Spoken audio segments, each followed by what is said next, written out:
Hi guys, my name is Erin and today I'm in my like tropical bitch realness shirt. I look like a hot Miami dad on one episode of the Golden Girls who like ravages Blanche Devereaux and then never calls her back. So here's the thing. I moved a couple months ago. It was kind of a traumatic, it was a traumatic experience for me. But I have all of these books still here with me that I haven't fully decluttered and have no business being around me. I've held on to so many books and so many like little memorabilia things that I don't need to have anymore. I just feel like I've become a different person, or I've grown up. I'm about to be 24, which is blowing my mind, and if I think about it too long, I will cry and go into a death spiral. Yes, that's what's happening now after 21. What the fuck is the point, right? All right, so this is what happens when you take me out of a standard writing video, which I love, and the next few writing videos are going to be balls to the wall. They're a lot, so that's why we're doing this right now, okay? That's why we got to get you prepped before I throw you in the lion's den. Am I right, ladies? That one didn't make any sense. So yeah, today we're just gonna do like a chill, chatty, bookish video. Wow. Yeah. Y'all, I have so many Nancy Drew books, and like, hot take, I could never really get into them. Like, I know all of my friends, they all love Nancy Drew. They all played like those Nancy Drew desktop games, and I did not care. And I wish that I did, because I feel like everyone was like having the time of their life, which is like the story of my life, me being like, why is everyone having such a good time? And I'm like, not. But this other thing makes me happy, but no one else is into that thing, so I have to do this thing like alone. Whoa. Anyway, donating all of my Nancy Drews. I have like 15. You know what I'll never get rid of? Eleanor and Park.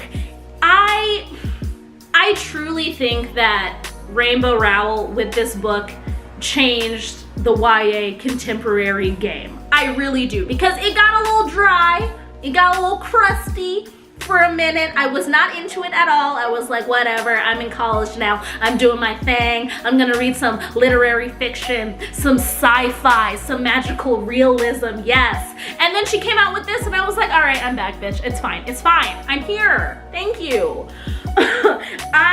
She just has a lovely way of writing where it's like, it's not over the top, but it's not boring, and there's just such a warmth to her writing, and everything just feels so real, and I loved these characters. Even the ones who were assholes, I was like, yep, I get it. I know, I feel it, I've been there, unfortunately. I'll never get rid of this book. Like, I could turn to any chapter and it just, it like makes my toes curl, which is gross. But this is, to me, what YA contemporary should be like. All right. Aristotle and Dante discover the secrets of the universe. I know everyone and their mom loved this book. I did not. Did I do a review on this? I can't even remember. Remember way back when I thought I was gonna be a booktuber and then quickly decided, not my bag. I love what this book was trying to do, and I did love the ending. But especially after being in the creative writing program for my bachelor's, like, I got so sick of this type of writing. It's like a romance novel written in the style of like Hemingway, and I like two stories by Hemingway. All right, great at subtext, a great lesson in only writing what you need, but for the story that's being told, I just felt like there was too much withholding that it made me frustrated, and I think I'm the only one. I can't be the only one with that opinion. Let's not pretend I'm special in that aspect. I'd rather there just be a movie on this, honestly. I will watch the Netflix special of this movie, because I think that could be really cool, like if they shot it in a really cool like Skins way, or like, oh my god, okay, so Zendaya's coming out with that new show Euphoria that's gonna be on HBO. Are we gonna get Zendaya? Because I'm ready for the gay Zendaya content, so if they can shoot it like that, that might fill a hole where Skins left my ass on the street, so. All right, let's just blow through some like literary books that I have here that I either got because I was in high school and I needed to buy them, or because of actually no, all of the ones that I'm looking at right now are literally because of high school and I don't need them even if, you know, they were great. So I have, of course, The Call of the Wild. We all read it. We all cried in the 6th grade or whatever it was. Yeah, don't need it. We also have Frankenstein. I actually loved this book. There's so many passages where I'm like, yes, writing, yes. Yeah, also a woman who changed the game with sci-fi writing and basically started it. Catcher in the Rye. I hate this book. I know, it's a classic, and I know he basically started YA. This is why it started. This is where it started. But, and I know because like if you start something then you're gonna get all of the accolades, but I don't know if this should be taught this day and age. Because I don't feel like kids these days really connect with this book the way that someone, you know, 40, 50 years would have connected with this book. So hot take, don't think it's that great. Don't even know if that's so much of a hot take because a lot of the humans around my age don't think it's that great. Like if you like it, wonderful. I'm never gonna be mad at somebody for, you know, liking a book that I don't like, but yeah, I also have 2 stinking copies. Why? So yeah, this can go. This can leave my life. Hold on, this angle is trifling, much like myself, but whatever, we'll get through it. I used to be self-conscious about what I read because I always thought like the cool thing, and it still very much is, it's like the thing to read is like high fantasy. And then I kept trying to force myself to read high fantasy when I just wasn't about it. I just couldn't get into it. I'd much rather watch a high fantasy movie than read a high fantasy book. It's very hard for me to picture fight scenes and then take them seriously when I read, when there's like swords and sandals and shit. I think I reviewed The Night Circus on my channel, and now looking back, I mean, I didn't love it when I reviewed it, but now looking back, I'm like, I just wanted it to be weirder, and it wasn't. To the point where I'm like, I might as well just read a contemporary story. Like I don't know, like it would dip in, I'm like, ooh, this is weird, and then it would come back out, or like, oh, this is kind of sexy. No, okay, well. The Darkest Forest by Holly Black, another attempt at me trying to, and it's fairies too. I remember I even wanted to write a high fantasy book trilogy, and I have all of these notes on mermaids, fairies, elves, like all this stuff that I wanted to do.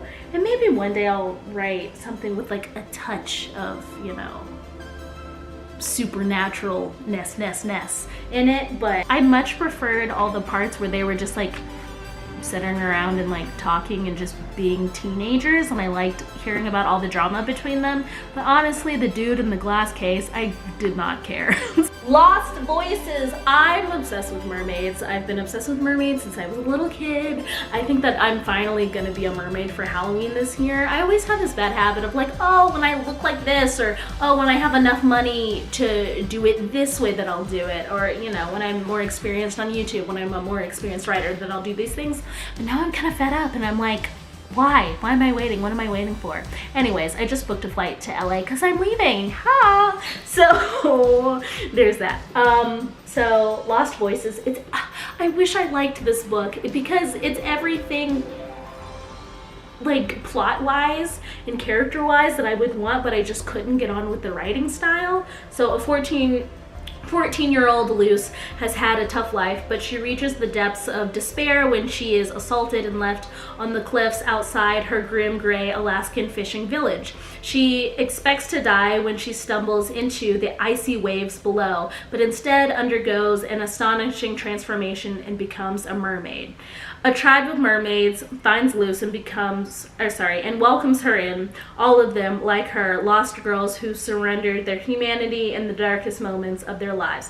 Basically, they take her in, and They have to like solve this like mystery under the sea. Just saying that, it sounds like everything that I would like. I just didn't get on with it, and I'm really sad about it. The Outsiders, definitely keeping this. I love this book. I've reread it so many times. Yep, keeping The Outsiders. Oh, another mermaid book. The Summer of Chasing Mermaids. I've done a whole review on this. Beautiful. I feel like I ghost wrote this book. It's like everything that like I would want like my first like debut novel to be. The representation, the imagery, the metaphors, the similes. Beautiful. Loved it. Sorry, I'm messaging a potential boo thing off these trifling ass dating apps. Oh, you've never been to Florida before? Let me show you, okay? Mess. This is why I'm single and only eat Pringles. Woo woo! All right. What do we have? Oh, Turtles All the Way Down. Really enjoyed it. I wish I liked it more than I do, because I think I was so like hopped up off of, you know, Fault in Our Stars, and I think that he was also nervous about that, you know, after having such a huge success. But this just seemed like such a personal story to him, and I've never seen OCD depicted in this way. Again, I did a full-blown review of this book, and I think that this book is perfect. It's about a girl who is Christian, and she's also a lesbian, and her dad is a pastor, but she has to move to this new town or whatever because his dad is marrying this lady. I don't know. The details are kind of fuzzy. It's been like a year and a half since I read it, but it's beautiful, and she creates this like radio show, and because she like moves to a more like conservative town, she kind of has to like code switch and like act straight, but then she like falls for this girl, and it's like really cute and adorable, and then like it's such a beautiful way to talk about sexuality and religion. What else do we got here? Also, obviously, I'm not talking about like every single book that I've ever had on my shelf, because some of them I don't really have too much to say about. Like, I already know. I want it, I don't. Boom, it's done. Sleeping Beauty. Oh, I got really into retellings at some point, and then I figured out quickly what kind of retelling I like, what kind I don't. This was not my bag, not it for me, but I would really love a good Sleeping Beauty retelling and a really good Alice in Wonderland retelling. So if you've got any recommendations for me, I'd love to hear it. This book, it's actually a play. It's called Some Girls by Neil LaBute. I still haven't read it. It was given to me by my creative writing teacher in college. Like, I took a creative writing class while I was getting my AA, and it really changed my life, changed the way that I thought about my writing. And at the end of the semester, he gave everyone like a little book that represented them in their writing, and I got this one. How sweet is that? So it's really about girlhood and friendship, and he was like, you love writing about that, you love writing about like female sexuality, and I'm like, I do, I love it. So yeah, I still haven't read it because I'm awful, but I will. It's on the list.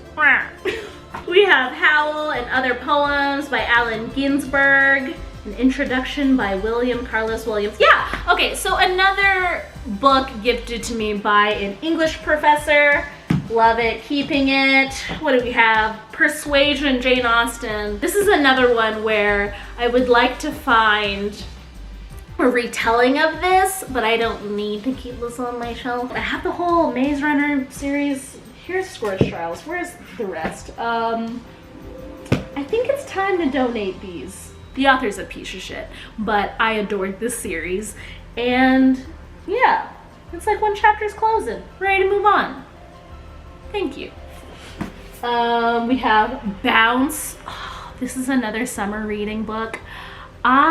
This is one of those books, like, as a tween, that like made me want to become a writer. Like, it's kind of everything. It's everything that like a young tween would want to read about, like kissing boys. It's really cute. So yeah, I want it. Yeah, I'm keeping it.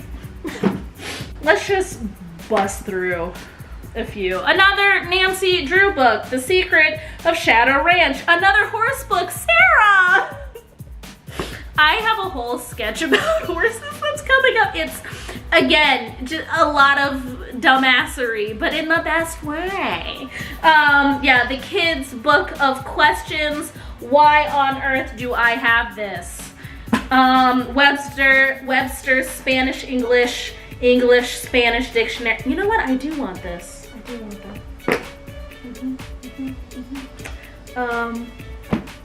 100 words every high school freshman should know. Okay. Why? Great Expectations. This is what happens when you're paid by the word. I don't know a single soul who likes this book. You can fight me. Tangerine! Oh my gosh, this book, I read this, it was like a summer reading book from like the 8th grade, and it's intense. I mean, maybe if I read it back as an adult, maybe I wouldn't think, no, okay, because the events that happen in here are a lot, but like in the best way, so. I mean, I recommend it. Tangerine by Edward Bloor. The statistical probability of love at first sight. I couldn't get through the first couple pages. Again, if I read it when I was like 12, 13, I probably would have really liked it, but I think reading it as an adult, I was a little too like critical of what was going on in here. Nina LaCour and David Levithan's You Know Me Well. I really enjoyed this. Another one of those books that I wish I read when I was a teen. Love this book, love the movie, cried 7 times in the theater, and then showed some of my other friends. I went with Annie, of course, because I always go with Annie to movies, always and forever. We really need to start our movie podcast. It'll be a hot ass mess, but fun, you know? Like messy, but make it fashion. I don't know if I necessarily need to read it again. I feel like this could find a better home. So I think I'm gonna give this one away. And please excuse this poem, honey. I had to buy this book for my poetry workshop class. I actually loved poetry workshop. Who would have thunk it? But there's this poem by Matthew Dickman called Ghost Story, and it is heartbreaking, and I mean, trigger warning for molestation, but I just want to read this little ending part of the poem that just like knocked me in the face. It says, and all I could think about was the punchline, sexy kids. That was it, sexy kids, and all the children I've cared for, wiping their noses, rocking them to sleep, all the nieces and nephews I loved, and how no one ever opened me up like a can of soup in the 2nd grade. The man now standing on the sidewalk, smoke smothering his body, a ghost unable to hold his wrist down, or make a sound like a large knee in between 2 small knees, but terrifying and horrible all the same.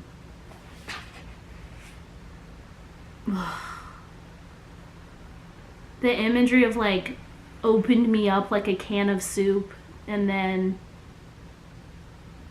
smothering his body, a ghost unable to hold his wrist down or make a sound like a large knee in between 2 small knees, but terrifying and horrible all the same. My God.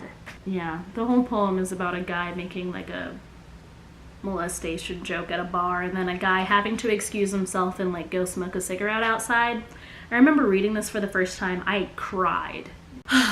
I will never get rid of The House on Mango Street. I've had this book since the 9th grade. It was one of those like summer reading books, and I absolutely loved it. Mind you, back then I hated reading. Like when everyone was like all hyped up, and like my parents tried to get me to read Harry Potter, but again, I hated reading, so like I couldn't even get into it. Watched all the movies and loved it. Watched them with my parents, but like I should probably go back and try to read Harry Potter.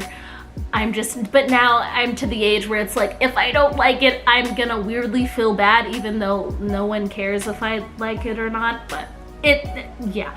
Anyways, I've had this book for a really long time, and I also had to read it again for my Latin American literature class, or just Latinx literature class.